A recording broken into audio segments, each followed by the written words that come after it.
Hello साथीहरु, के छ? आराम हुनुहुन्छ? यो भिडियो माघ महिनाको कुम्भ राशिको लागि रहेको छ। तपाईको कुन राशि हो कमेन्ट गर्नु होला। लास्टमा ओम नमः शिवाय लेख्न पनि नबिर्सिनु होला।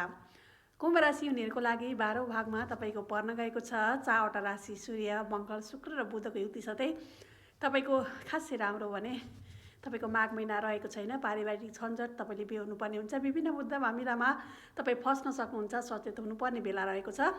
नयाँ कामको थालनी गर्दै हुनुहुन्छ, नयाँ सुरुवात गर्दै हुनुहुन्छ, सकेसम्म नगर्नु। पुरानो कामलाई नै कन्टिन्यू दिनु होला, किनकि तपाईको आर्थिक हानि नोक्सानी हुन सक्ने सम्भावना धेरै रहेको छ। वैदेशिक हिसाबले हेर्ने भने तपाईको यो महिना राम्रो रहेको छ।